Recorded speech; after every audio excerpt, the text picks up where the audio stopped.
Good evening. It is 6 o'clock. I'm calling to order the October 25th City Council meeting. Please stand for the Pledge of Allegiance.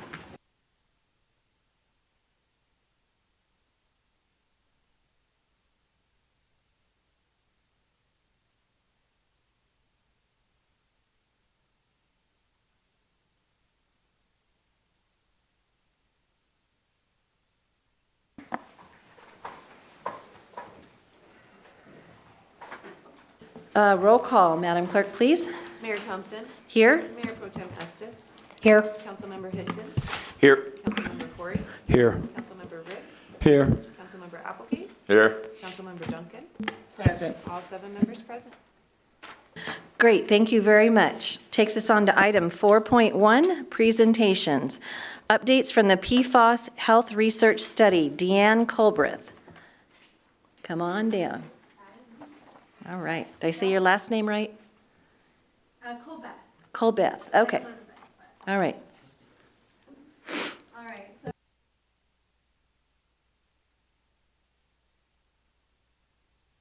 Speak in the microphone so we can be recorded. It's not, is it on? It's not The- on. There we go. Perfect. is it, Okay. There we go. Okay, that's more you. like it. All right. Can you hear me if I talk this far away? Okay, great. All right. So I'm Deanna Colbeth. I am the Outreach and Recruitment Manager and one of the site coordinators for a Colorado study on community outcomes from PFAS exposure.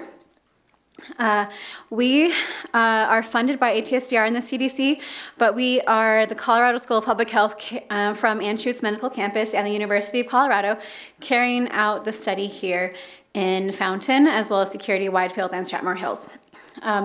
We have many stakeholders, including a neurobehavioral psychologist from Children's Hospital Colorado, and they are working with us to develop our system of testing to know whether PFAS had an impact on neurobehavioral development of children.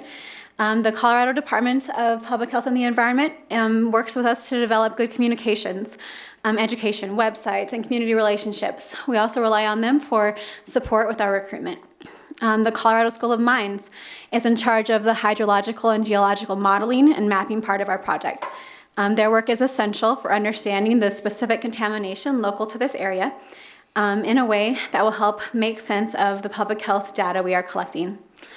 And as for me, it's an honor to work with all of these organizations. I studied environmental education and water policy at the University of Arizona. Prior to that, I lived in Utah, but prior to that, I grew up here in Colorado, in Fountain, actually. I lived off of Fountain Mesa. And I graduated valedictorian in 2004. So I have a long history here. As someone put it the other night, I may be the youngest present, but I have one of the longest histories.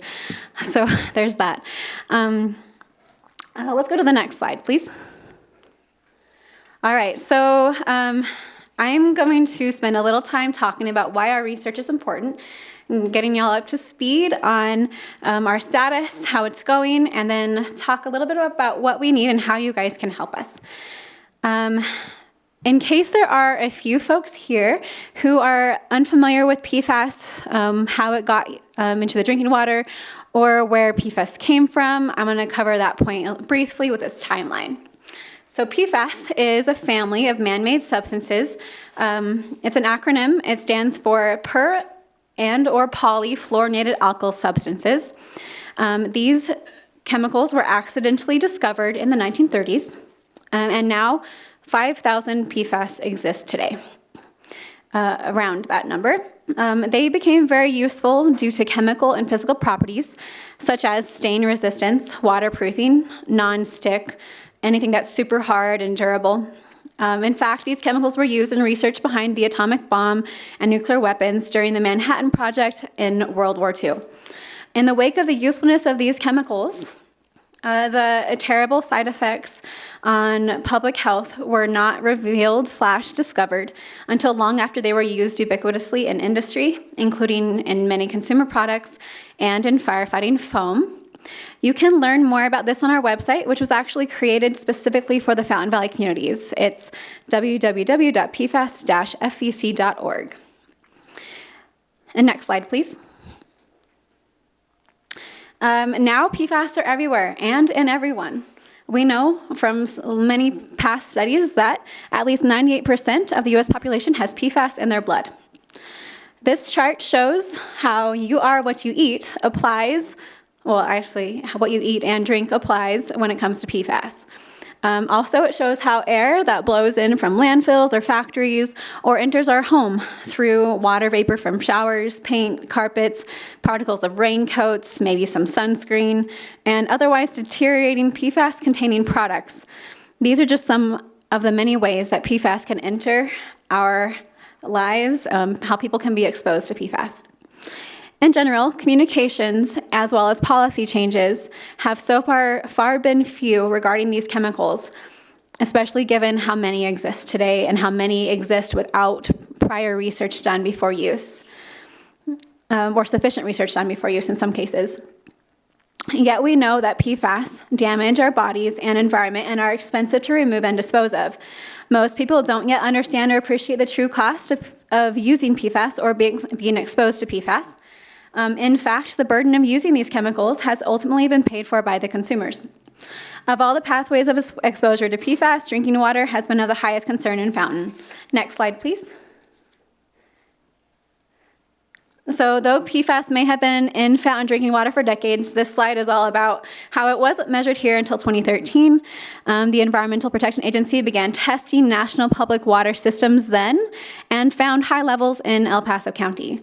Additional research identified Peterson Air Force Base as the source through its aqueous firefighting foams, and all 4 affected water districts have sought alternative water sources and have been serving water with non-detect or no PFAS since about 2016.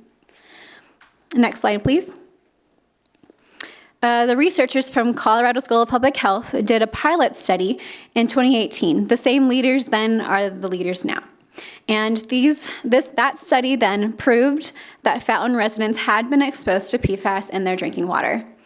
The same researchers now lead the CoScope team as we work to better understand the public health impacts of that exposure, including supplemental projects that address COVID vaccination, cancer biomarkers, and indoor air quality. Right now, our study is in heavy data collection mode.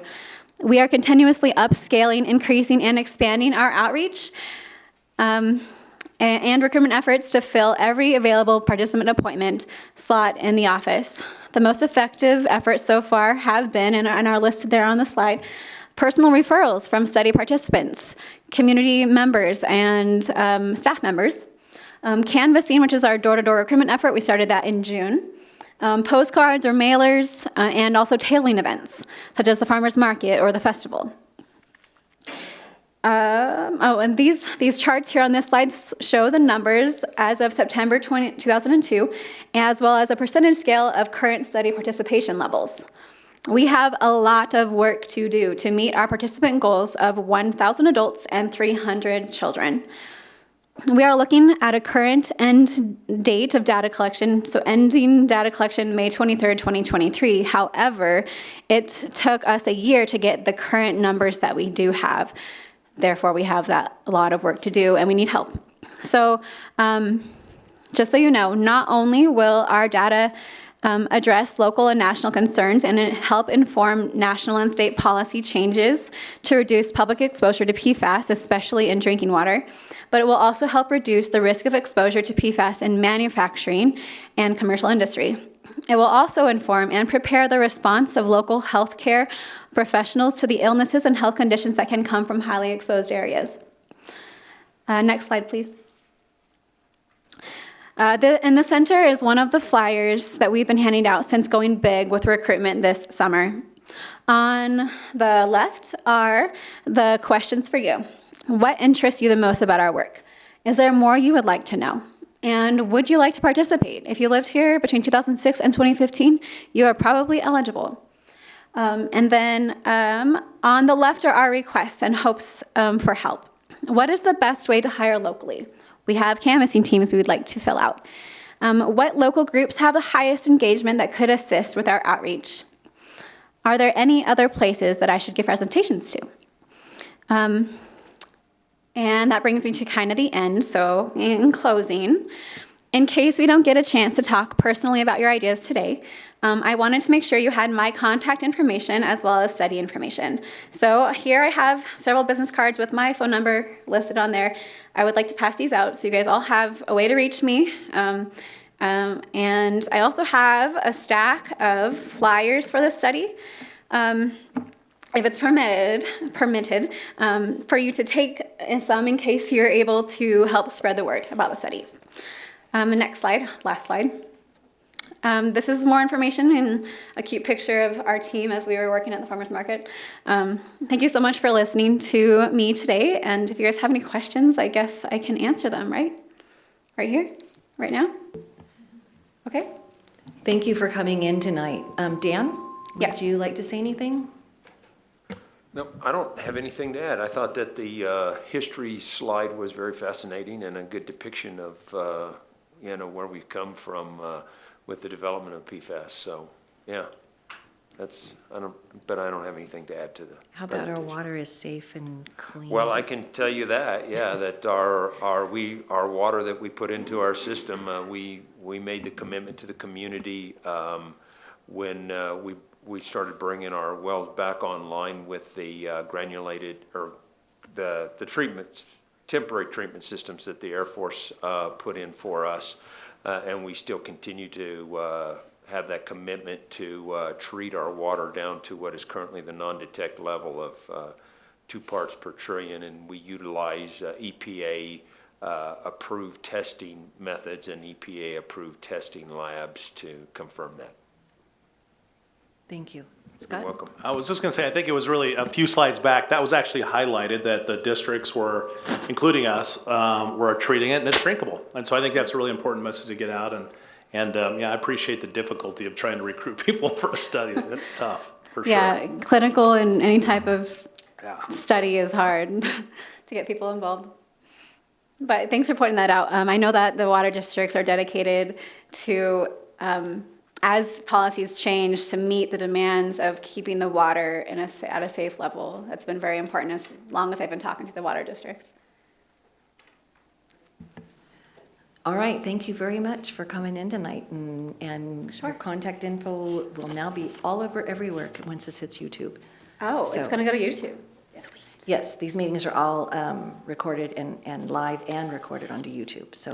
I think we can handle that. All right, good. Hopefully that'll help your recruitment a little bit. Very good. Should I pass cards around? You can give them to Sylvia, Okay. and she'll pass them around. Okay. All right. Yep, you can just leave it all with her. All right, great.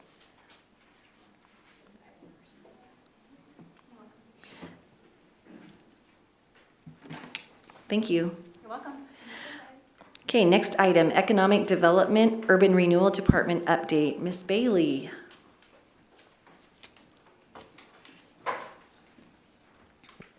Evening, Mayor, Council, and public. Appreciate a few minutes of time to provide you an update on our department initiatives. I think we're coming up on the slide deck. In the interim, introduce myself formally, Kimberly Bailey, Economic Development, Urban Renewal for the City of Fountain.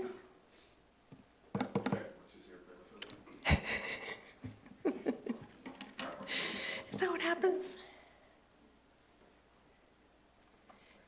So the context of both sides of the house, they actually dovetail together, but they do have their individual initiatives and directives as set by council, as well as under state statutes in some manner. So this is a high-level overview.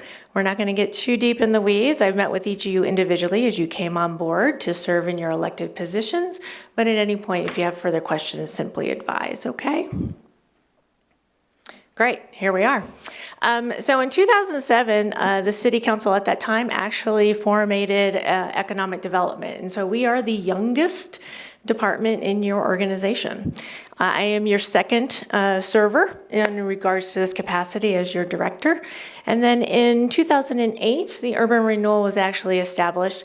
And the urban renewal is established under a state statute and is then governed by the state of Colorado. And we have our own body of authority in how we officiate. So let me step back a minute. Economic development actually is chaired to existing businesses, growth and expansion. Our mission is to identify impediments or hindrances to business entry into the community. We can't stack a deck large enough to make a project work if it can't perform on its own basis, okay? I want to be very clear on that. But we can address policies, we can address access issues, we can address lack of infrastructure through several things, and one of those things is called incentives. And I was in front of you last month, and we kind of went through what those mechanisms are to help in that mission. So under both of those areas, urban renewal is specifically under state statute dedicated to address blight and slum in regards to a community that hinders business interest into a community. So the more we revitalize blight and address that, it makes the appearance of the community more attractive for private investment. I will say in 2016, Urban Renewal came in front of you and presented one of the costs to blight. And on annual average at that time, the cost of PD response, code enforcement, EMS services to things that happen on blight or slum properties was an average of $17,000 a year. So it's in our best interest to repair and move those projects forward into revitalized assets. Under the umbrella of economic and development urban renewal, there are 4 master plans that we steward. The Gateway Plan was established in 2008 under urban renewal. Since that time, 18 blight properties have actually been remediated. So we've been making some good traction in this community. In addition to that, you have the Old Town Revitalization Plan of 2014, and we have 12 measures implemented under that master plan, and we keep continuing to chip away at that. Oh, the town design and aesthetics is one of the most recent that came to you in 2020 to adapt an overlay district specific to Old Town and create some pulses of energy to create that private investor attraction to the community. And then also the Old Town placemaking campaign transpired in 2021 under a state grant initiatives, and we've implemented 4 of those action plans. One of those is right here on your curb corner. The Maine and Ohio project was one of the top initiatives off of that Ohio placemaking plan. Next slide. In addition to that, we have the responsibility of governance for several boards or committees.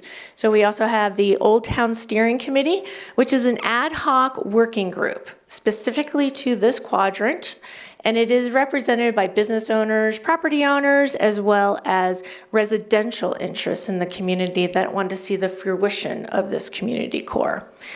In addition, we have the Old Town Economic Development Commission, and that commission is established to work with businesses on regards to hindrances or impediments or needs that businesses need to echo and communicate with the city through.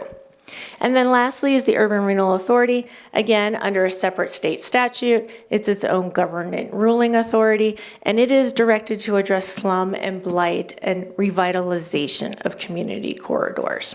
Next slide. So what does all this mean? I thought it'd be great to give you a couple of project examples of kind of what we steward on behalf of the community. As I was in front of you last month, there are 27 incentive programs that we administer, we educate, and we try to amplify in regards to either existing businesses that can gravitate some of those initiatives and or new entry to help product come into our community to serve the community at large. There are target marketing and fulfillment, which basically means marketing and awareness of our community of the 5 business corridors that we do have designated here. Vision, strategicing, and master planning, we ebb and flow quite tightly with utilities division, the planning division, multiple divisions in the community to make sure that we're all kind of working on behalf of business fruition and development in our core.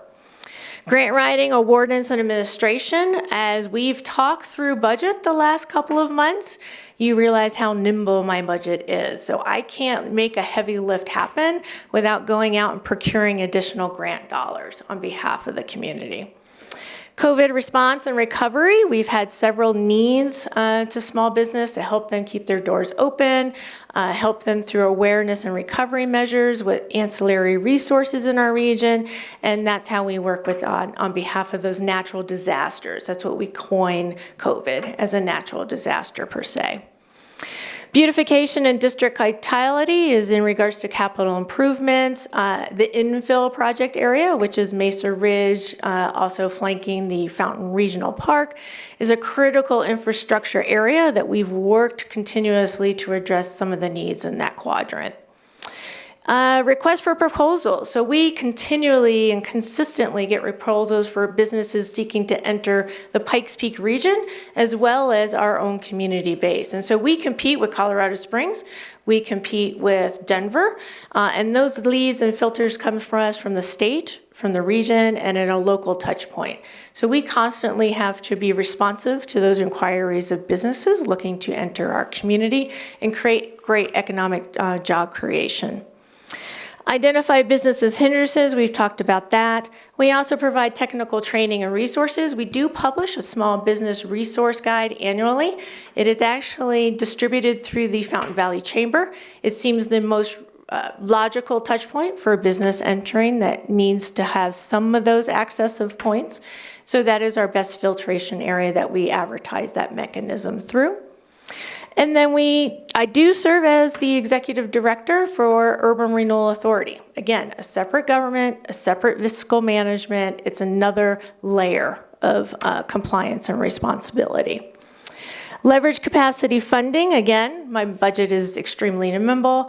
To date, we have brought in $5.2 million in leverage funding from many of our reciprocal agencies to help us lift some of the projects in need of the community.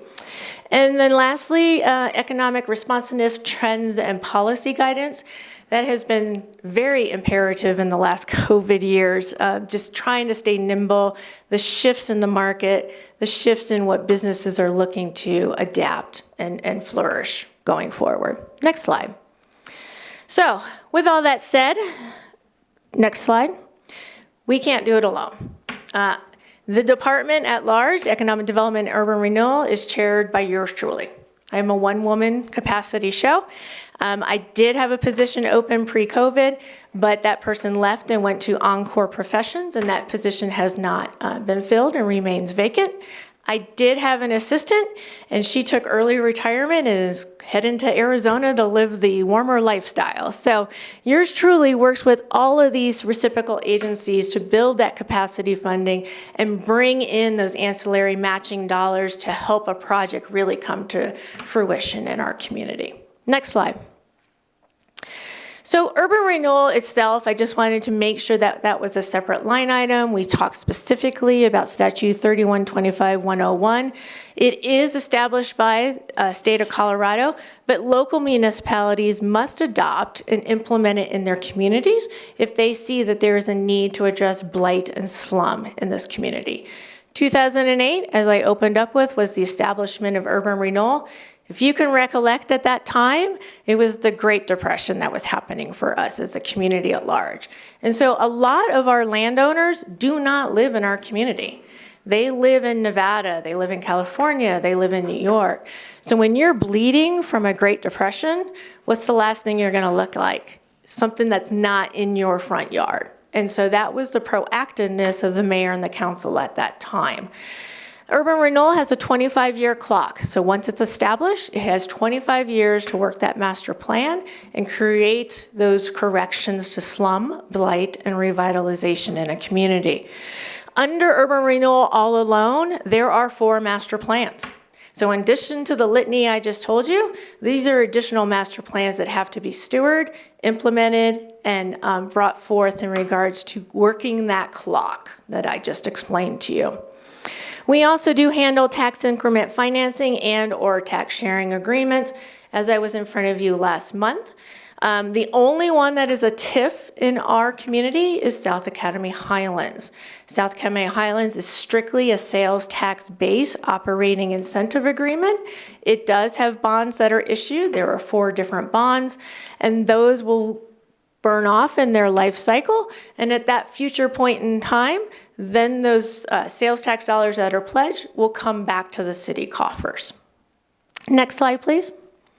So urban renewal focuses on three main areas. Mass scale development, which includes destination retail, as in South Academy Highlands, the Southern Colorado Industrial Center, which is a 350,000 square foot master manufacturing facility on Banley. It was the former Apple plant in the 1970s. It has some fulfillment, but it also has some vacancy that still needs to be stewarded on behalf of that. And then we have the dual service industrial rail park, which is a proposed development by a private entity. And that project has been working through master planning for 12 years now. We are coming oh so close to seeing that fruition. And it is really on behalf also of the resiliency of Fort Carson's deployment under Homeland Security measures. Click again. The next area we focus on is community vitality and placemaking. So the town design and aesthetic guidelines in 2020 that I previously mentioned is one of those examples. A current example is our Fountain Creek Winery right down the road that's invested in our community. They chose 7 of those elements to incorporate in their aesthetic appeal to bring up the attractiveness of the community core, and then they offset that by a rebate that we're able to provide to them for opening their business. The Main and Ohio intersection, as I mentioned here, this was a revitalizing Main Street project under state grant funds. That could not have come to bear unless we had done the earlier master planning efforts under the Ohio campaign. That intersection needed improvements for over 23 years. There's a reason why it didn't get done. It was highly an important intersection, but it was so aged infrastructure at the same time. And then lastly, urban pedestrian mobility. As this map depicts out of the THK design master planning effort, we footprinted where bicyclists use patterns, where pedestrians need to get to school district patterns. And we're trying to create this pedestrian promenade connecting Aga Park, established in the 1950s, to the Peaks and Pines Brewery, established down at the south end in the 2017 area. And so we don't have a park promenade, and that's part of that master planning vision that's going on in that corridor. Next click. Lastly, and our most important focus is blight and district revitalization, and we can specifically point to several projects in the last couple of years. The 212 West Illinois, which is over here just behind the Aragon Elementary School, was a very abrasive, heavy industrial, oil-based operation. We've turned it into a Peaks and Pines brewing operation and now is a community gathering point.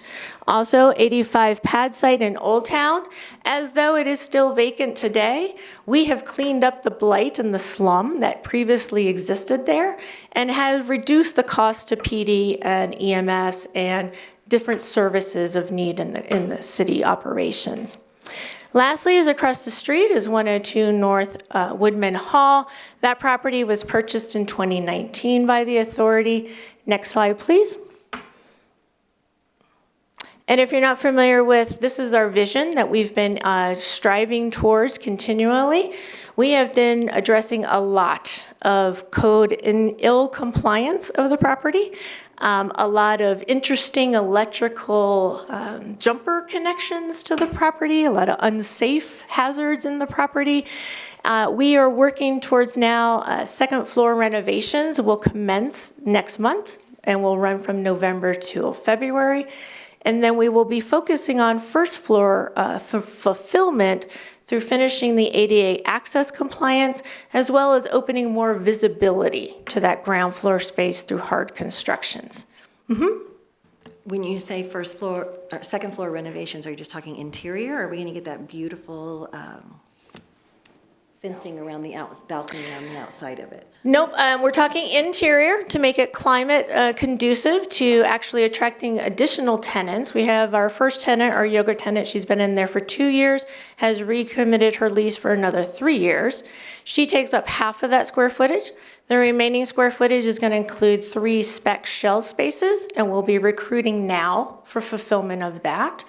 And then the ground floor space will consist of a single operator. We'll be recruiting for fulfillment of small business entry in 2023 in regards to that.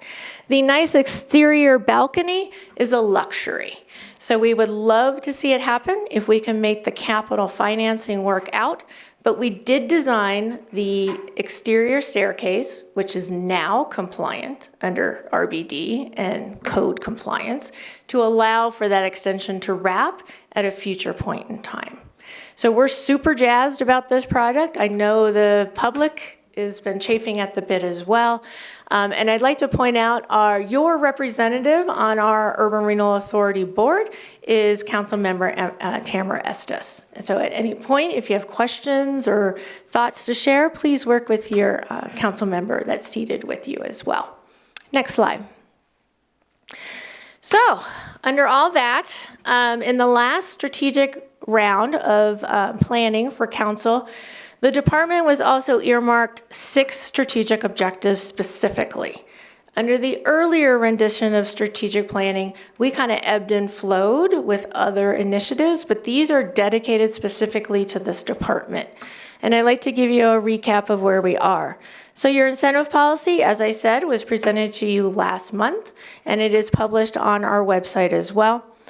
The encouragement of retail expansion, we onboarded in the summer of this year our retail strategist consultant. We worked with them in 2017. We had good bearing of fruit through that investment with about 10 or 12 retailers that did enter our community, and we look forward to that encore path in the next 2 years under that scope. The conceptual design of Blast and Aga Park, that urban pedestrian mobility corridor, was blessed by the coalition of the EPA grant that we received, and we kick off that placemaking initiative tomorrow with the consultant and the working group as assigned. The complete agreements to the Dual Silvers Rail Park, that is the Charter Oak Urban Renewal Area. That basically is your west side of exit 128 and flanks all the way down to PPIR, is that urban renewal area.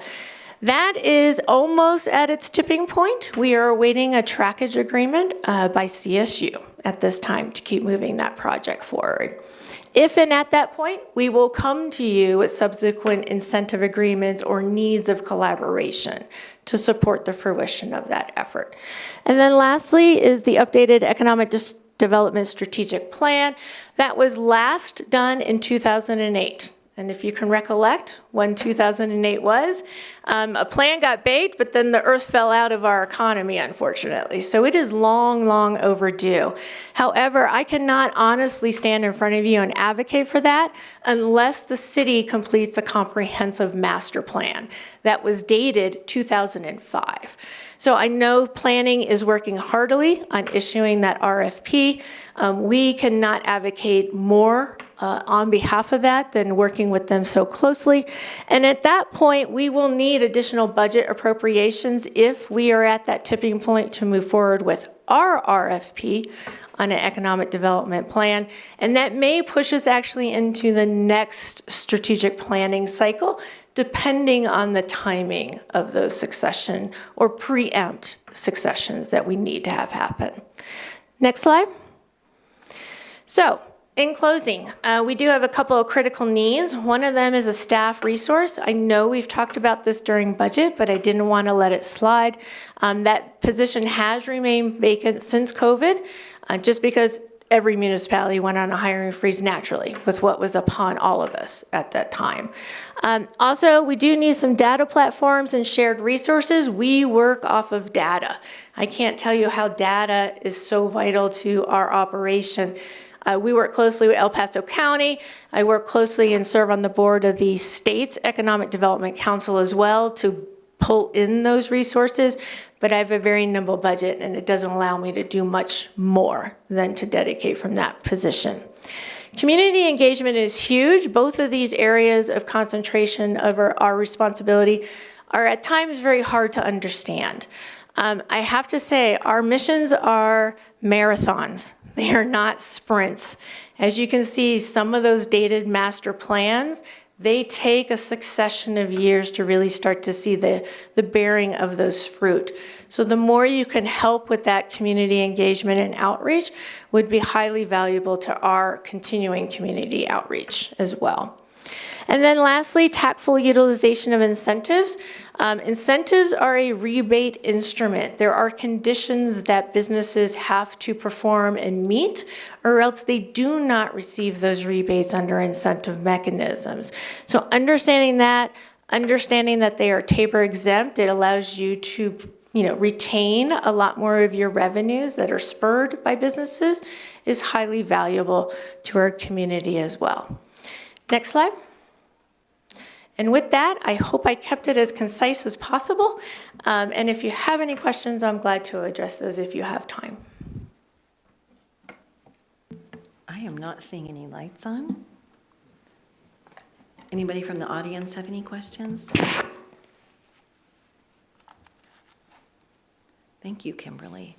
Okay. If people wanted to look at the 2005 comprehensive plan, is that online still? I believe it is, but our expert is not here with us tonight. He's at another meeting, Todd Evans. Scott, do you know? Scott, do you know? You don't know? Okay, so we have a public constituent saying that she was able to access it online. Okay, just want to make sure before I said that. So it is available online. Okay, perfect. Okay, it's been Okay, many thank years you. since I looked at it, so, yeah. I have one question. Oh, okay, we do have a question. The business technical training resource that you said that comes through the chamber, is there another outlet that we can put with that? Because I'm a business owner also, and I've never received this training, any type of, I didn't know anything about it. I mean, I Sure. knew about it from you, but I didn't know it was through the chamber.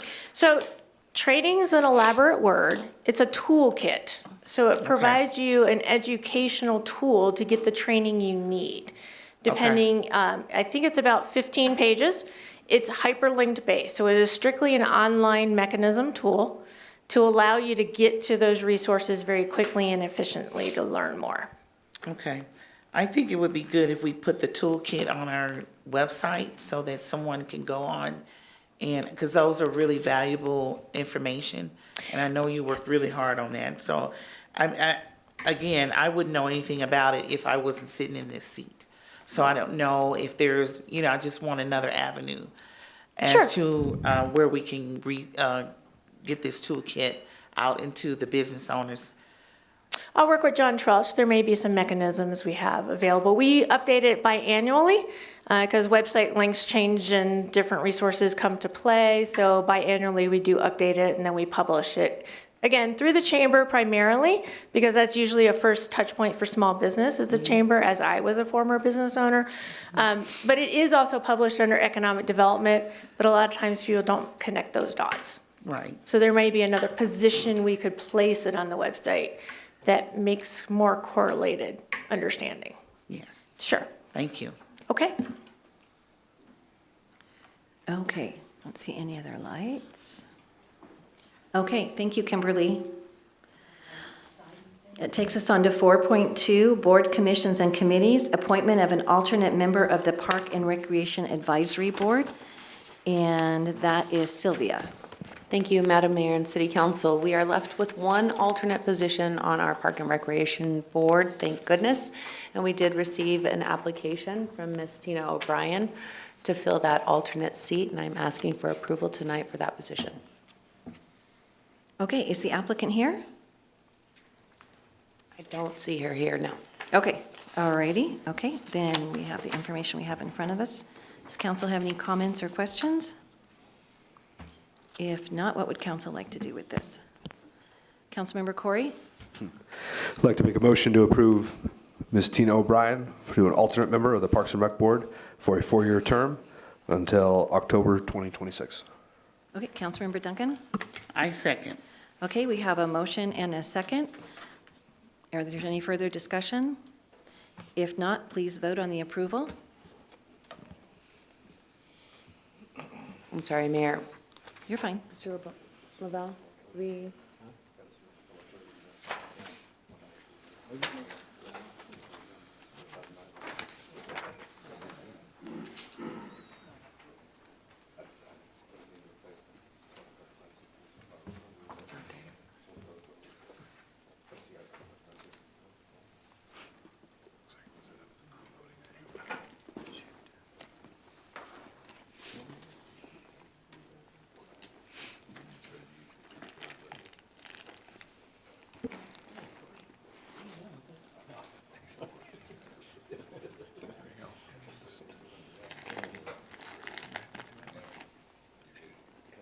okay, Madam Mayor, we are ready for the vote. All right, thank you.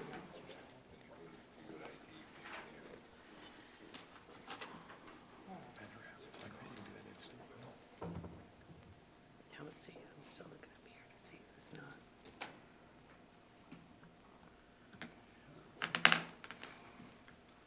We do have one member that has not voted. Because we're doing this manually, I can't tell who's not voted. Oh, there we go. 7 yes, motion carried. All right, thank you very much. Takes us on to item 5, City Council agenda requests. City Council shall use this time to request any items for future consideration. I'm going to start to my right tonight. Councilmember Duncan. I don't have anything. Councilmember Applegate. No, I don't have anything tonight. Councilmember Estes. No requests? Councilmember Hinton. Nothing tonight. Councilmember Corey. Nothing at this time. Councilmember Rick. Nothing tonight, Madam Mayor. Okay. I'd like a request of IT. This isn't a council, but I asked him to change Councilmember Corey's name to just Corey and take off the last name. It says Corey now. So if we can, not tonight, not right this minute, for the next meeting, can we? I know, now I'm going to really be messed up. Madam Mayor, how would you like it to appear? We wanted to make sure that the Oh. last name was such as you called him. Yeah, I know, that's really hard. So I guess we'll stick with Corey. I see the logic, but I just thought I was going to say Councilmember Corey or something. But okay, now you're Corey. All right. All righty. Public to be heard. Citizens may address the council on items that are not on the agenda. Council may not be able to provide an immediate answer, but will direct staff to follow up. Out of respect for the council and others in attendance, please limit your comments to 3 minutes or less. Do you have any cards? No, ma'am. No cards tonight. Is there anybody in the audience who would like to say anything?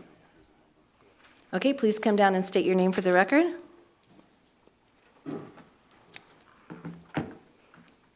Hi, I'm Brittany Feshko. Oh, wait, your mic's not on? One. Oh. I'm Brittany Feshko. On November 5th, I'm running a cleanup fountain day. And we're going to start at Lastrop, go down Ohio, Missouri, and is that Iowa, Illinois? It's a state. And then we're going to do a sweep, and we're going to come back, and we're going to give away a gift card, and we're going to have discounts on coffee. And that's it. Oh, I have one other thing, and I talked to you about this. I run a homeschool group at the Fountain Library, and we don't have a meeting space for the next 5 weeks because of voting. So we had to talk to probably about 20 different churches and outreach groups and everything. We eventually found a space to meet. I think in the next 5 to 10 years, the City of Fountain really needs to work on finding a public meeting space for groups to meet or anything like that, because it was extremely difficult, and it does suck that we can't use the room at the library Because of the voting. because of the voting. Right. And we Okay. couldn't use the YMCA because of voting too. They have voting at the YMCA too? We have 2 voting? Oh, we're getting Yes, big. we have do. 2 voting locations, okay. So now you know. All right, Can I okay. hand this to you? Yeah, Yeah. yes. I have something. So I talked to the manager at the YMCA. Okay. And they said that everything was functional except that space where they had where they had the voting machines. Yeah, So all the other areas that they have there you can use. Really? Yes. Oh, okay. Maybe I'll contact them again. Yeah. We got Fountain Valley Baptist behind the middle school. They've been fantastic. So we're just gonna stick with them for now because they offered us the space for free and everything, and they've just been fantastic. But that's good to know for the future. Yeah, I'm glad you found a space, but the YMCA is still fully functional. Those voting machines are off, out of the way of any Okay. of the programs that they have there. So the YMCA is still functional. That's great to know. That's fantastic. They have a nice gym at that church, so that's a Yeah, nice their asset for you downstairs is guys. huge. We're gonna have a Halloween party this Friday. It's gonna be awesome. Good, I'm glad Thank that worked you. out there. I Thank have you. a quick question for you, Brittany. What was the date on the cleanup? November 5th, it's next Saturday at 10 a.m. And where are you meeting? We're gonna meet at the Last Drop. I'm not getting what you're saying. Last Drop, it's on 8587 next to the post office. The coffee shop, Oh, the purple Drop. building. Yes, Last Drop. Okay, I wasn't getting the D. Okay. Last Op. Okay, thank you. Okay. That's my New York accent, sorry. All right. I got excited. I thought we had a new restaurant in town I didn't know Oh, about. it'd be fantastic, right? Thank you. Brittany, Oh, what? Oh. the guy in the blue shirt over there, he's our utility director, and Can I use the church? he has a conference room over at the utility customer service center that you may be able to use if you talk real nice to him. Sweet talking. Thank you. Thank you. All right, anybody else in the audience? All right, seeing none, we will go on to item 7, consent agenda. All items listed under the consent agenda are considered to be routine and will be approved with one motion. There will be no separate discussion of these items unless a council member or citizen so requests, in which case the item may be removed from the consent agenda and considered separately at the discretion of council. I would like to remove consent C. Okay, we have a request to remove consent item C. I would like to ask that we, under new business, instead of handling item C that we're removing under A, I'd like to handle it after the public hearing of the budget. Is that okay with you, Richard? Normally, if we remove an item from the consent agenda, it goes under 9A and consent. I'd like to put it after the budget discussion because if for some reason we do not pass the budget tonight on first reading, and we may need to look at that, okay? So we'll just put it down there. Okay? All right. So we will remove item C. Is anybody else? So that would be consent agenda for item A, B, and D.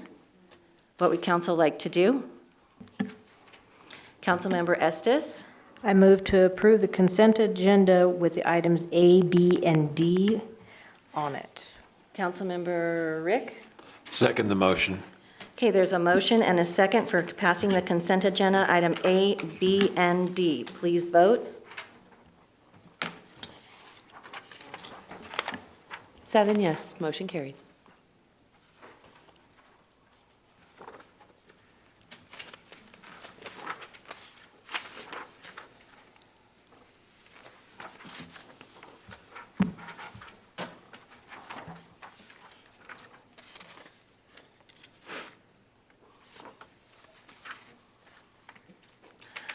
Okay, that will take us to new business, item 9A, which we're going to do after item 9C. So that takes us to item 9B, resolution number 22-055, a resolution authorizing the transition of all current part-time and per diem firefighter positions into full-time positions and the creation of a new firefighter/paramedic position utilizing Medicaid reimbursement without increasing costs to the general fund. Chief Heber, and Chief Graham. So to be in public safety, you have to be over 6'4". And Tamara, this is your new favorite chief, Chief Devin Graham, is here today with me tonight. New favorite. I'll just be really brief on this. This is no surprise to City Council. I'll highlight a couple of things for our citizens that might be wondering about this or viewing online, but we've been working really hard, and Chief Joyce, who is not here tonight, deserves a lot of credit. He deserves a lot of credit for the research, the funding, working with finance, working with HR, and we have a responsibility to use our resources, the taxpayers and the city council provides us, to the maximum extent possible. It's no surprise over the summer, we've seen some stretches and cracks in the fire department, in paramedics and staffing. It's already pressing some of our response times above the national average of seven minutes. So we really did a deep dive into our resources, and this is our recommendation, that we've been transparent with you in generating really what I want the citizens to know of how we work smartly to solve our own problems here in Fountain. This is separate from whatever happens on the ballot in a couple of weeks. This really helps us get where we need to be today. We're going to streamline it. We're going to hope and pray that a lot of our good paramedics and our firefighters will apply and take a full-time job. We've been working with them. It's not a secret in the fire department, but we'll provide proper notification. We're going to make a really good hiring process. Chief Graham is working on that really hard. And really the only missing piece was I just wanted, I talked to Scott. We wanted for Chief Graham to get here, look at it, make sure he was comfortable, and really his first fire officer meeting, the battalion chiefs, Chief Graham, we all looked at. They were all a go because they know the staffing problems. Chief Graham was a go. He's here tonight to present with me. And also, as we're getting our third year in our Medicaid program grant, if you remember the first year, that came at a great time when we were real short and didn't have money. We were able to hire 3 firefighters and 3 police officers with no cost to the general fund. That was really a godsend at the time. We're really getting smarter on how to utilize that grant and use it effectively. And our Medicaid numbers just from last year to this year jumped 600 calls for service. So those are the calls for service we've been talking to the community about. And that's part of our community that we serve, and they need that help. So there's no reason for me to believe that that should decline or change at any time. It will probably increase. This year we've had a net increase of about $170,000. We're asking to commit about $100,000 of that for that new fire position that will directly support then our providing medical services to our community. And the best news is, as we look at the budget tonight, there's no impact. So pending any of your questions, Chief Graham is here tonight, and I'd ask that you humbly approve this resolution.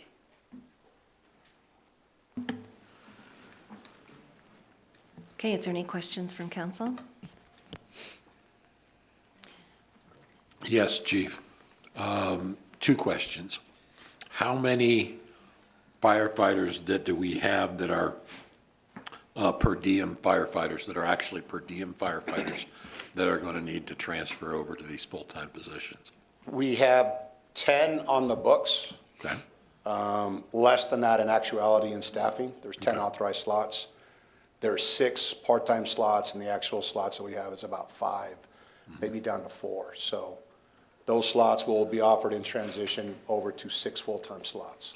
And then these officers, do that include officers that are on medical restrictions that prevent them from being a full-time firefighter on a normal shift? No, sir, I don't think so. Because I believe we've got some, I'll talk to you later offline. Okay. Thank you. That's all I had, Madam Mayor. All right, Councilmember Duncan? One question I have is that when you, these slots are filled, will that cut back on the mandatory overtime? Yes, there's a big component of, and it's our priorities this year, first responder mental health. So you'll see words in there that I carefully tried to pick that are accurate to worker burnout. We're experiencing that. The mandatory overtime that we briefed you on, it really became a crisis over the holidays in some fast-moving parts in the city when we had PPR events, staffing of 4th of July, extra staffing. Those were when a lot of cracks started to hit, and our employees were taking them pretty hard. So we've really made an effort to minimize that, but that's come at a cost of minimizing or cross-staffing fire stations, which if we get the big one that day, and we can't predict that, there's increased risk to our community. If it's a fire incident, it's one less vehicle, it's one less crew. If it's a medical incident, it's one less vehicle, one less crew. So we're really trying hard to make sure the community can rely on us and take care of our employees and have balance. Thank you, ma'am. Are there any further questions from council? Any questions from anyone in the audience? Okay, seeing none, what would council like to do with this? I have one. Oh, I'm just really curious. You have to come up the podium and state your name again, please. Okay, no problem. I promise. Okay, Deanna Colbeth. You are really smart. Watch it. Okay. My question is, will there be any part-time positions left after transition to full-time positions? No, ma'am. Good to know. Okay, any further questions? Okay, seeing none, what would council like to do? Councilmember Estes? I move to approve resolution number 22-055. And Councilmember Applegate? Second. Okay, there's a motion and a second on the floor for the passing of resolution number 22-055. Are there any further questions or discussion from council? Seeing none, please vote. 7 yes, motion carried. Thank you. That takes us on to item 9C. I'm open a public hearing and first reading of ordinance number 1780, setting appropriations for the funds, offices, and departments of the city of Fountain, Colorado for the fiscal year 2023, beginning January 1, 2023. Mr. Lewis, otherwise known as the budget. Good evening, Madam Mayor and Council. John Lewis, Finance Director for the City of Fountain. I'm here to present the first reading of the 2023 budget. As you know, we develop the 2023 budget as part of a two-year biennial budget.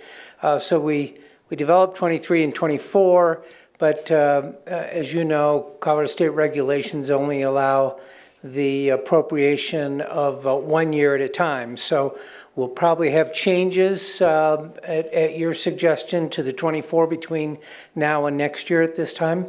But focusing on the 23 budget, we had 2 work sessions with you, one on September 29th, one on October 13, related to the 2023 budget. And of course, we worked with departments all during the summer to come up with what we have as a balanced budget and an initial proposed budget for this first reading. So prior to that, we did have a notice published in the Fountain Valley News on October 5th. And so as you see with this exhibit in front of you here, we've got revenues and department expenditures by fund in total for 2023, and that's in the column First Reading Proposed Budget 2023, and then additional columns for any adjustments you want to make after the first reading. We'll have our second reading right now. We're proposing to have that on November 15th, pending your decision on when we will have the meetings. We have in front of you a summary budget message that Scott Trainer has written, and I want to focus on just a few things, and that is that the general fund has a total expenses of $30,483,643. So please go to the next slide there. Here we go. At the bottom, it's difficult to read. It's $30,483,643. That's based on total revenues of $30,864,970. So revenue less expenses, we still have an additional $381,327 of revenue more than expenses. However, because we also have healthy reserves, we still end up with 24.2% of the operating expenditures for the year in the reserve, which is 4.2% more than the your policy of 20% held in reserve. And that 4.2% means there's approximately 1,387,000 additional funds that may be appropriated by you during the year or kept in the reserves. So moving on to the other funds, the next page would show the water funds. They have revenue of $11,899,704. Expenditures that we are asking you to appropriate is $11,124,998. And they have revenue more than expenses of $774,706. In the electric fund, we have total revenue of $29,259,442. Expenditures a little bit more than that of $30,966,600. So we have $1,707,158 more of expenses, and that will obviously come out of the pooled cash, and is part of some of the issues with the spending for capital that we want to continue to do to improve on our infrastructure. Electric fund does have the reserves, so they will still be in fairly good shape. And as Dan Blankenship has presented to you in the past, we do need to look for ways to keep is dwindling. The third page there, the next slide, indicates all of the other funds. They have a total revenue of $9,632,733, with expenditures of $10,544,744. That difference of $907,741 of more expenses than revenue will be pulled out of the pretty healthy reserves, primarily in the drainage fund, the insurance fund, and in public transportation. And all of those funds have the reserves to pull those additional expenses out. So the total then that we're asking you to appropriate is $83,115,715. The excess of expenses over the $81,656,000 of revenue is $1,458,866, and we do have the reserves for that. So with that, I would ask for approval of the first reading of this budget, pending any questions. Thank you very much. Every time I see this, I'm astounded. I want to just compliment the ambulance fund. When I first got on council, that fund was bleeding dangerously. And to see that number at only $9,200 to me is it's just astounding. So hats off to public safety and everybody who's worked really hard to bring that up to a more manageable number. They really have, particularly with the additional funds from Medicare, Medicaid that have come in and continue to come in. Right, but thank you. It makes it easy to do other stuff, right? Yes, ma'am. Yeah. So does any other council members have any questions or comments on the budget? Okay, does anyone in the audience have any questions on anything on the budget? And the budget is available online, right? It's not online, it's yet, it will be. It is in a budget book that has been updated in the city clerk's office. Okay, so they can come in and request to look at that in the office. Yes. And do we have any idea when it'll be online? I can put a, I can put this version of it online by next week. Okay. And the final version, of course, glossary and a number of other sections that aren't directly related to the approval of the budget, but are great for turning it into GFOA and having all of the pieces together there for the complete budget. And that will be ready in January, but I can have this version of it put in by next week. So it'd be on there as a proposed budget? Yes. Yeah, we don't put the one with all the bells and whistles in Right. after approval. Right. And then that's the piece, that actually has a lot of really informative information. They're like Right. And this, maybe this summary too? oh, yeah. Yes. Okay. Absolutely. All right, yeah. I just think that's important That'll be because, in actually this next week. That'll be our, this upcoming okay, one of the reasons we wanted to kind of do the budget this way is we have couple weeks or at least a week for people to look Right. at it online come in with questions to the next council meeting or, contact us with any questions or concerns. Sure. So, okay.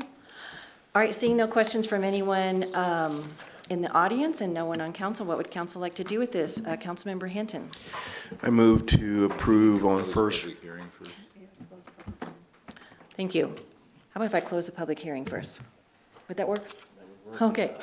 Closing the public hearing, thank you. Okay. Go ahead, Councilmember Hinton. We're just going to talk about that. I move to 1.7 approve on million first real reading quick about of it. ordinance number 1780.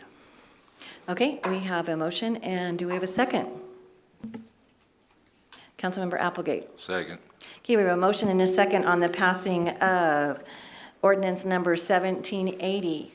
Any further discussion from anyone in council? Seeing none, please vote.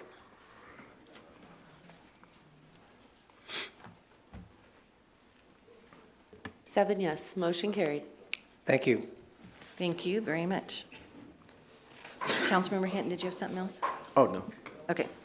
All right, that takes us to item removed from the consent agenda, item consent C. Request by the city council to reschedule the regular city council meeting dates for November and December. The request in the packet was to, because of the holidays, move the dates around. And the regular meeting date of November 22nd would be to the 15th. So that would mean we're having meetings on the, I don't have a calendar in front of me, 8th and 15th. And the regular meeting of the December 20th would be rescheduled to December 6th. And Councilmember Applegate, you asked to pull that off. Yes, I wanted to pull that off because I'd like us to move the one on the 8th up to the 1st, so it's not on the night of the election. And I've talked to Scott. Scott thought it was a great idea and contacted staff, and they all have no problem with that whatsoever, so it can be done. So I'd like to find out if everybody would like to. Right.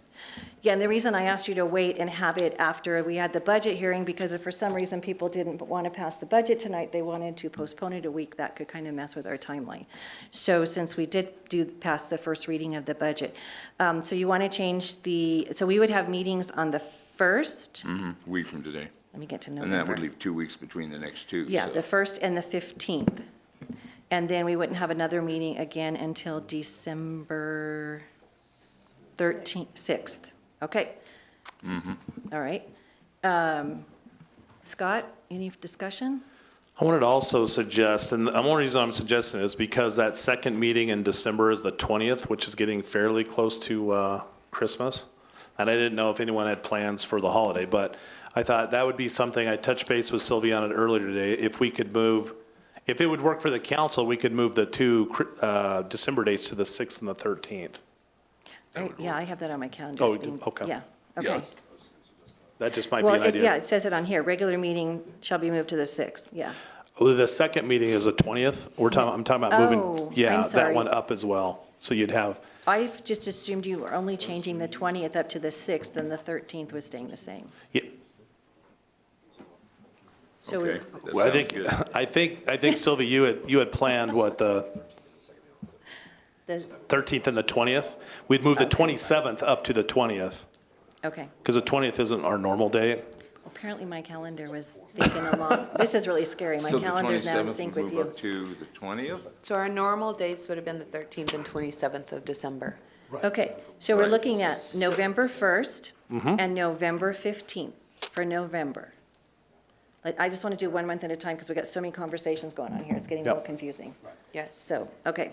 So November 1st and November 15th. Right. Which is fine because I had already asked you guys to do like a really, really light agenda for the 8th. Yep. So I guess you're going to stack us up on the It really 1st works now, well.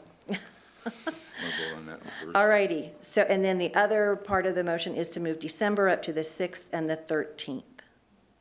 That's what my suggestion would be, yes. That's fine. I just want to make sure everybody, and I'm fine with that. That's probably going to make a couple of really long meetings in January because there's going to be some stuff that's just going to have to get covered then. That's okay. So, and that's okay, but I just want to make sure everybody's aware of that. All right, so the request is, I'm going to repeat it to make sure we have it all right. The request is on item C on consent agenda to move the November council meetings to November 1st and November 15th. and the December council meetings to December 6th and 13th. That is the motion on the floor. Are there any questions? Madam Moving about Mayor? it? Yes. I will be out of town on December 6th. I can probably attend online, Okay. but I'm okay with moving it. Yeah, we can figure out that detail later. Okay. Wait a minute. 5th and 13th, that's 8 days in between. No, 6. 6th. The 5th is a Monday. 6th, December 6th and December 13th. 6th. Okay? That works. I thought you Madam said Mayor, 5th. Okay.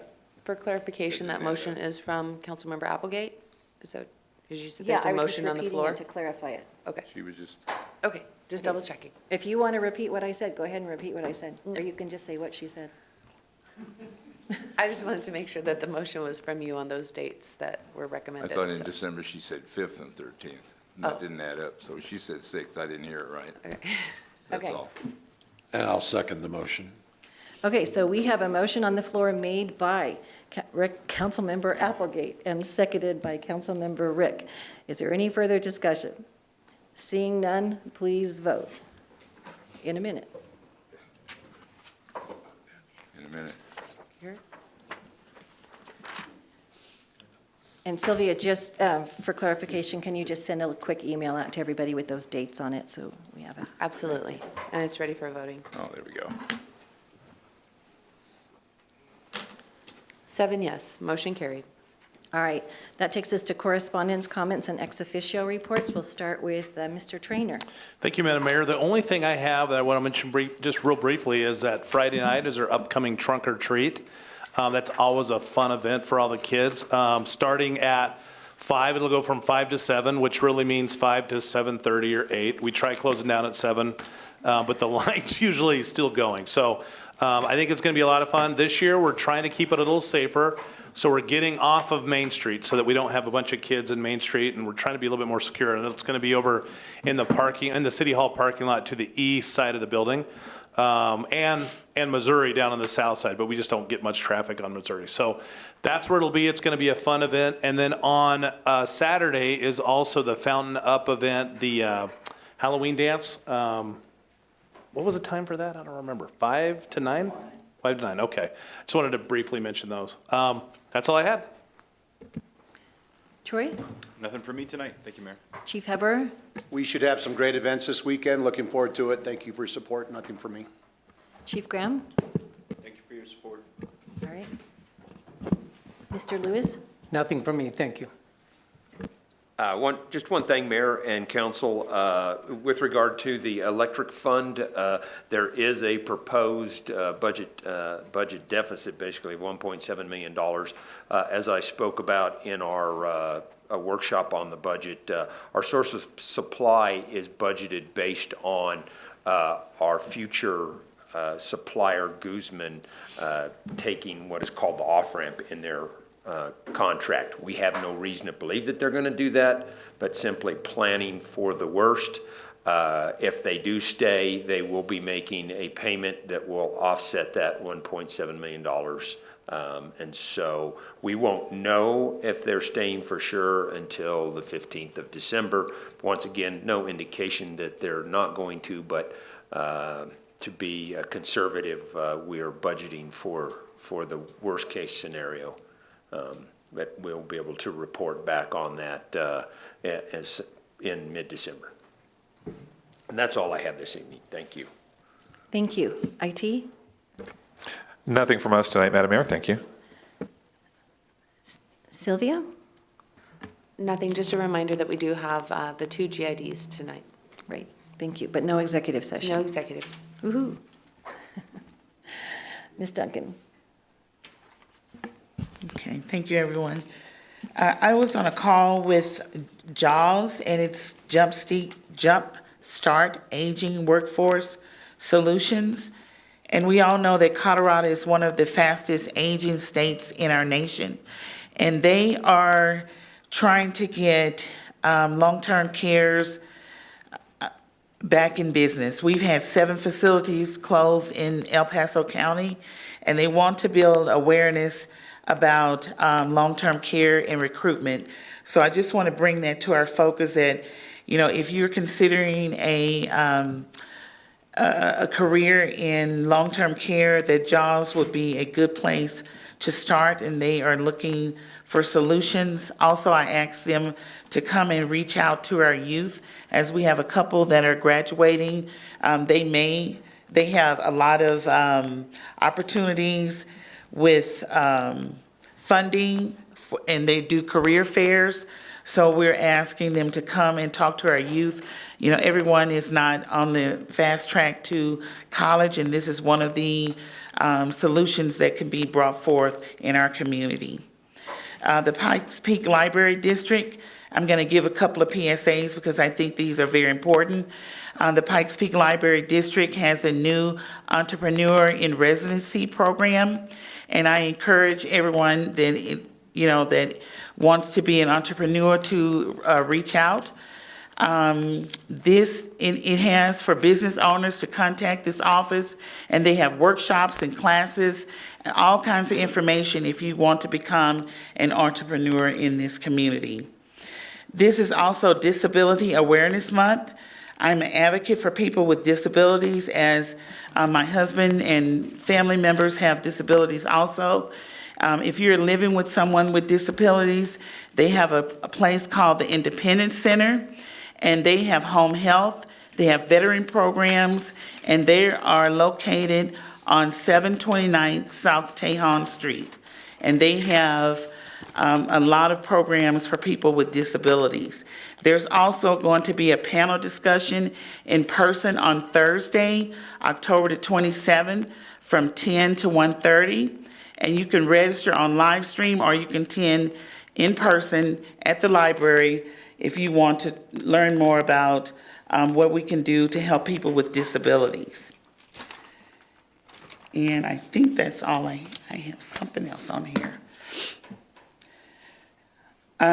Ballots have dropped. I just want everyone to know that on your ballot you have issue 2B, and my vote is yes on that. I just want it to be publicly known that I support issue 2B on our ballot. On Thursday, the Fountain Valley Communities Conversation with Whitefield School District 3 and Fountain Fort Carson School District 8. They're having a discussion on fentanyl and substance abuse on October 27th. That's Thursday from 6 to 7. El Paso County Public Health, and the address is 6436 South US Highway 8587. And you also can register online if you're not able to participate.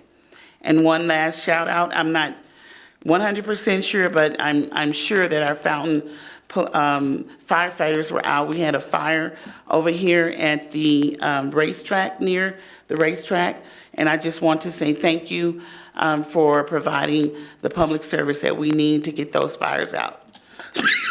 And that's all I have. Okay, thank you. Councilmember Applegate? I have nothing tonight. Councilmember Estes?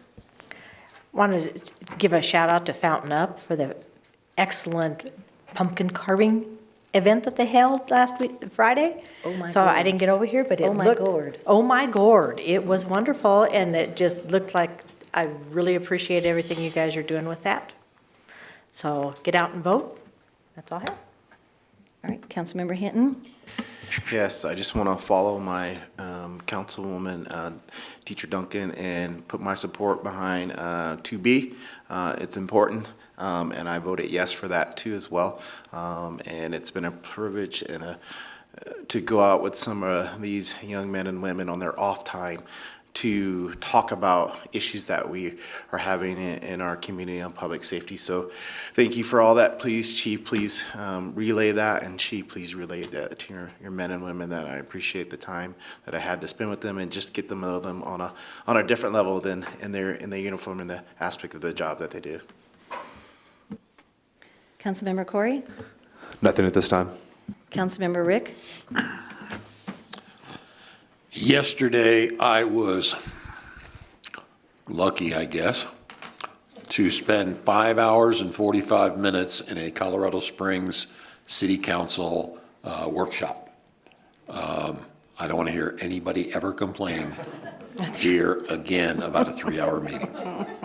That's all I have, Madam Mayor. How do you follow that? It takes one or two of those to really appreciate what you got, doesn't it? Yeah. All righty. Oh, my goodness, we're all super busy, and I just think it's exciting the way everybody's out and about at meetings and representing our community. Drive Smart had a meeting this month. They have got 3 PSAs coming out on things about driving under the influence and not just alcohol, so look for those to be coming out. They're very well done. We're going to see if we can get hold of them and maybe put them on our city website after they release them, but look for those. That's a great group. Several of us attended the Turn the Valve event, which I was really bummed there wasn't a valve. Come on. There was like push the button on the computer to open the ion exchange thing. So, I was like looking for, turn the valve. All righty. But thank you for inviting us to that. And that's exciting to see that open and start getting our park back and getting that back into shape. Action 22 is a group mostly in southern Colorado. They had a mayor's meeting last month, and most of them, I think I was the furthest north mayor. They're very shocked at the laws that have been passed that are in the last couple of years in regards to public safety, and I'm hoping that they're going to be coming on board, doing some legislating this session to see if we can get some of our catch and release laws and different things changed, because it's really affecting the smaller rural communities that don't have the manpower to deal with these situations that are occurring. So I was really happy to attend that. And then CML had a mayor's summit, and that was really, really interesting, all the stuff that's going on statewide. And got to ride on D8's new electric bus, didn't even know it was on. Drove around, and they're actually going to have to add some sound to it so that when it pulls up to something, it makes a little noise and you don't walk out in front of it. What a nice problem to have, huh? As opposed to all these people going around town with no mufflers. So there is a potential legislation coming on this next year. So anyways, that will be interesting. Okay, so we have no announcement of an executive session, so I'm going to go ahead and adjourn the meeting, but we're going to take a 5-minute break because it is about, and we'll reconvene at 7:30, give everybody just a little break, and do our 2 GIDs really quick, and then we'll be leaving. So I'm adjourning the regular meeting. 9 minutes, 7:30. Okay. And those are public meetings, so the public is welcome to stay.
Number 1 for a public hearing and Resolution 22-056 GID1, a resolution adopting a Fountain General Improvement District Number 1 for fiscal year 2023, assessing a levy on taxable property and providing for certifying a levy to El Paso County. Mr. John. Thank you, Mayor and Council. GID1 was a general improvement district that was established in September of 2007 by City Council.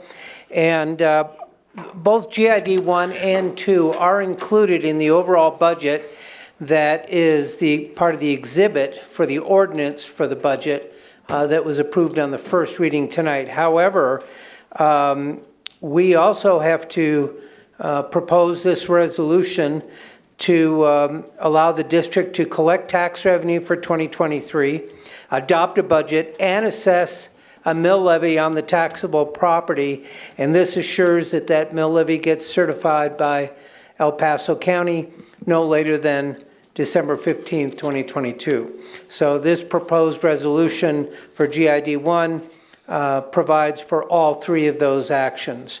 Now, on GID1, if we switch to the next slide, please. Moment of silence. I'm sorry, Nick. Oh, maybe I didn't have it there. Okay, then I'll just, let's go back to that first slide on GID1. On the attachment that you have, we show the proposed budget, which really for 2023, we have property taxes coming in of $150,000 and total revenue $165,000, but we are not proposing any expenditures. So this money will go into the fund balance, which as of the end of 2023 is proposed to be approximately $1.3 million. On this GID1, the first $1.7 million is generated by the district, is for life safety improvements. And so far, nothing has been spent out of the GID as we're still collecting the reserves because we haven't hit the 1.7 yet. So with that, I would ask for approval of Resolution 22-056 GID1. Okay, is there any discussion? Seeing none, what would council like to do? Councilmember oh wait, close the public hearing. Councilmember Applegate. We're trying to get out of I move here. to approve resolution number 22-056 GID1. I do not have the screen up, so I don't know who clicked in next to make the second. Councilmember Rick? Second the motion. Okay, we have a motion and a second on the floor for Resolution 22-056 GID1. What would council like to do? You were going to vote? Sylvia, are we ready, or are we going to do an oral vote? We should be ready now. Okay, thank you. Oh, you did it. Way to go, Sylvia. 7 yes, motion carried. Okay. Thank you, council. Just Did you say you needed a minute? I do. If we want to adjourn GID1. I'm adjourning GID1. There are too many clicks tonight. Okay. Give me just a moment.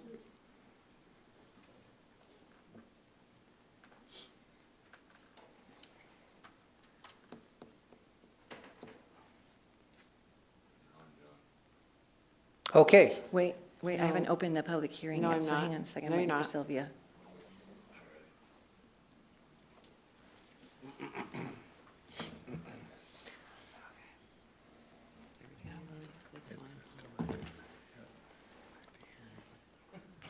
Yes. I hit yes. It still has to be done the correct way.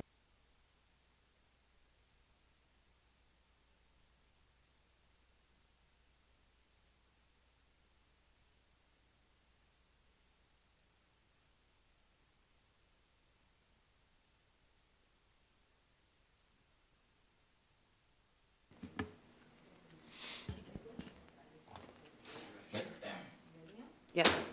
All right.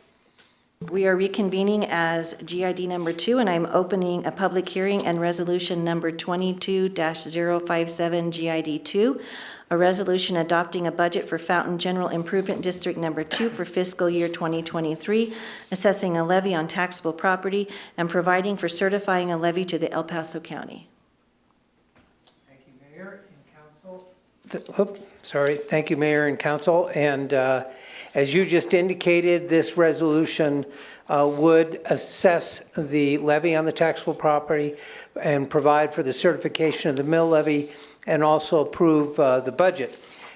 This General Improvement District was established in August of 2012 by council, and the purpose is to exempt property in the district from the city's service expansion fee and 20% of the water tap fee, the plot plan review fee, and some of the residential construction evaluation study surcharge. So this GID does assess a mill levy, and that mill levy then provides revenue for 2023. The total revenue will be $136,000. It will go into the fund balance. There are no expenditures that are being appropriated for 2023. Right now, we have not included any expenditures with this resolution, and it does carry 10 mill levies. So with that, I would, pending any questions, ask for your approval. Okay, are there any questions from council? Any questions from the public? Seeing none, I am closing the public hearing. What would council like to do? Councilmember Estes? I move to approve Resolution 22-057 GID 2. Councilmember Applegate? Second. Okay, we have a motion and a second on the floor. Any further discussion? Seeing none, please vote. 7 yes, motion carried. Meeting adjourned. Thank you. Good Stay Lord. out of the way of the door It before worked. Richard